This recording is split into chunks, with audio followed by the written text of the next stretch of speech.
தமிழை நேசிக்கும் அனைவருக்கும் வணக்கம். ரெப்கோ வங்கியிலிருந்து ஒரு புதிய ஆஃபீஸ் அசிஸ்டன்ட் போஸ்டிங்ஸ் ரிலீஸ் பண்ணியிருக்காங்க. ஸோ இந்த ரெப்கோ வங்கி ஆஃபீஸ் அசிஸ்டண்ட்டுக்கு யாரெல்லாம் அப்ளை பண்ணலாம், என்ன தகுதி, என்ன சேலரி, என்ன குவாலிஃபிகேஷன் அப்படிங்கிறத பற்றி தான் இன்றைக்கி நம்ம இந்த வீடியோவில் பார்க்க போகிறோம். இந்த வீடியோ உங்களுக்கு பிடிச்சிருந்தா மறக்காமல் லைக் பண்ணுங்கள். இந்த வீடியோவை உங்கள் ஃப்ரெண்ட்ஸ் அண்ட் ஃபேமிலி கூடயும் ஷேர் பண்ணிடுங்க. Okay, Repco bank government of India enterprises Srinagar சென்னையில் இருந்தால் இந்த நோட்டிஃபிகேஷன் நமக்கு ரிலீஸ் பண்ணியிருக்காங்க. எல்லாருக்கும் தெரியும், எல்லா மாவட்டத்திலையும் இந்த ரெப்கோ வங்கி இருக்குங்க. இங்கேருந்து டெம்ப்ரவரியாக ஆஃபீஸ் அசிஸ்டண்ட் வேக்கன்சி கொடுத்துருக்காங்க. அதாவது உங்களுக்கு வந்து பெர்மனண்ட் வேக்கன்சி கிடையாதுங்க. இது வந்து ஜஸ்ட் ஒரு டெம்ப்ரவரி வேக்கன்சி தான். விருப்பம் இருந்தால் மட்டும் அப்ளை பண்ணுங்கள். டோட்டலாக பார்த்தீங்கன்னா மொத்தம் ஒரு 20 வேக்கன்சிஸ் இருக்குது. போஸ்டிங் நேம் பார்த்தீங்கன்னா ஓஏ தான். ஏஜ் லிமிட் அப்படின்னு பார்த்தீங்கன்னா மினிமம் 18லேருந்து மேக்ஸிமம் 30 வயசு வரைக்கும் அப்ளை பண்ணலாம் அப்படின்னு சொல்லியிருக்காங்க. இதுவே நீங்கள் எஸ்சி/எஸ்டி கம்யூனிட்டியை சார்ந்தவராக இருந்தீங்கன்னா 35 வயசு வரைக்கும் அப்ளை பண்ணலாம். அதுவே ஓபிசி அப்படின்னு சொல்லக்கூடிய பிசி, எம்பிசி, டிஎன்சி, பிசிஎம் இந்த 4 பேருமே இந்த ஓபிசி கம்யூனிட்டி கீழே தான் வருவீங்க. ஸோ நீங்கள் வந்து 33 வயசு வரைக்கும் அப்ளை பண்ணலாம் அப்படின்னு சொல்லியிருக்காங்க. ஓகே, இப்போது சேலரி டூரிங் கான்ட்ராக்ட் பீரியட் அப்படின்னு சொல்லி கொடுத்துருக்காங்க. அதாவது உங்களுக்கான சேலரி எவ்வளோ இருக்கும் அப்படின்னு பார்த்தீங்கன்னா, மெட்ரோ சிட்டிஸ் சென்னை, கோயம்புத்தூர் இந்த மாதிரி ஏரியாஸ்க்கெல்லாம் 10,000 ரூபாயும், அது இல்லாத ஏரியாவுக்கு 9,500 ரூபாயும் சேலரியாக கொடுக்குறாங்க. உங்களுக்கு எக்ஸ்ட்ரா எதுவும் அலவன்ஸ் கிடையாது. மீல் பாஸ் மட்டும் கொடுப்பாங்க. அதாவது சாப்பாட்டுக்கு மட்டும் பாஸ் கொடுப்பாங்க. அது யூஸ் பண்ணி நீங்கள் சாப்பிட்டுக்கலான்னு சொல்லியிருக்காங்க.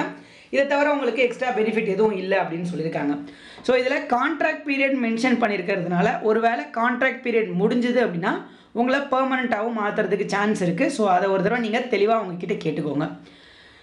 ஸோ இதற்கான எலிஜிபிலிட்டி க்ரைட்டீரியா அப்படின்னு பார்த்தீங்கன்னா, ஃபஸ்ட்டு எஜுகேஷ்னல் குவாலிஃபிகேஷனை பொறுத்தளவுக்கு 10th நீங்கள் எஸ்எஸ்எல்சி பாஸ் பண்ணியிருந்தால் போதும், தாராளமாக இந்த ஓஏ போஸ்டிங்ஸ்க்கு அப்ளை பண்ணலாம். இதில் என்ன ஒரு விஷயம் அப்படின்னா, நீங்கள் ஒரு வேளை டிகிரியோ இல்லை அதற்கு மேலே படிச்சிருக்கீங்க அப்படின்னா இதுக்கு எலிஜிபிள் கிடையாது அப்படின்னு சொல்லிட்டாங்க. ஸோ 10th 12th இல்லை ஐடிஐ இல்லை டிப்ளமோ இதில் ஏதாவது படிச்சிருந்தால் மட்டும்தான் அப்ளை பண்ண முடியும் அப்படின்னு சொல்லியிருக்காங்க.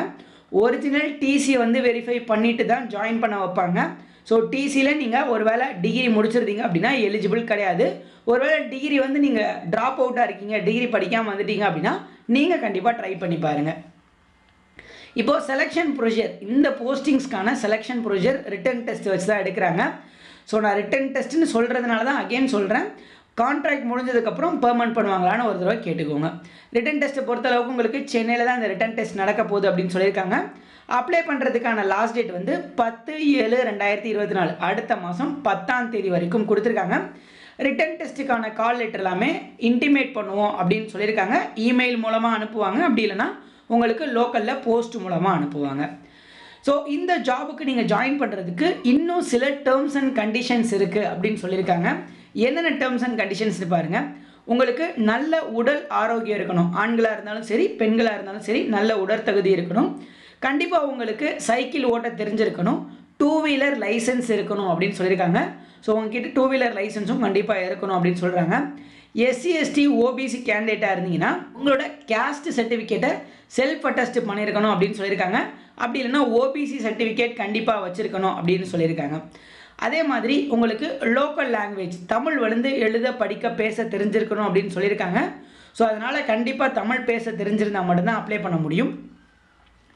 அதே மாதிரி இன்னொரு விஷயம் சொல்லியிருக்காங்க பாருங்கள், அவங்க வந்து தமிழ்நாட்டில் இருக்க எந்த பிரான்ச்சுக்கு வேணால் போஸ்ட் பண்ணணும்னு சொல்கிறாங்க. ஸோ சேலரி இவ்வளோ கம்மியாக இருக்கிறதுனால கண்டிப்பாக உங்கள் ரீஜியனில் இருக்க ஆஃபீஸில் தான் போஸ்டிங்ஸ் கொடுப்பாங்க. இதுக்கு முன்னாடியும் அப்படி தான் பண்ணியிருக்காங்க. அடுத்து இதற்கான அப்ளிகேஷன் ஃபீஸ்ன்னு பார்த்தீங்கன்னா, ஜென்ரல் ஓபிசி அதர் கேண்டிடேட் 500 ரூபாயும், எஸ்சி/எஸ்டி மட்டும் 250 ரூபா அப்ளிகேஷன் ஃபீஸாக பே பண்ணணும். அப்ளிகேஷன் ஃபீஸை வந்து டிடி எடுத்து தான் பே பண்ணணும் அப்படின்னு சொல்லியிருக்காங்க. டிமாண்ட் டிராஃப்ட்டு யார் பேருக்கு அப்படின்னா ரெப்கோ பேங்க் ரெக்யர்மெண்ட் செல் சென்னை பேருக்கு நீங்கள் எடுக்கணும் அப்படின்னு சொல்லியிருக்காங்க.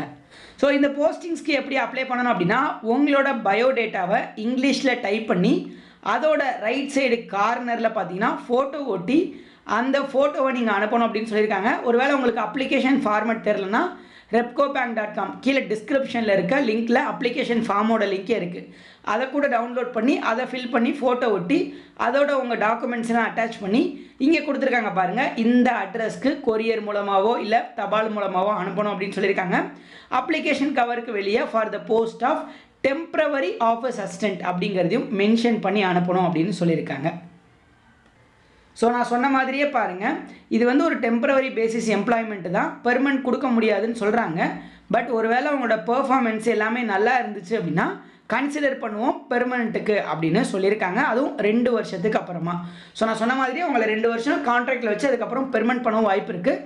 விருப்பம் இருந்துச்சுன்னா கண்டிப்பாக ட்ரை பண்ணி பாருங்கள்.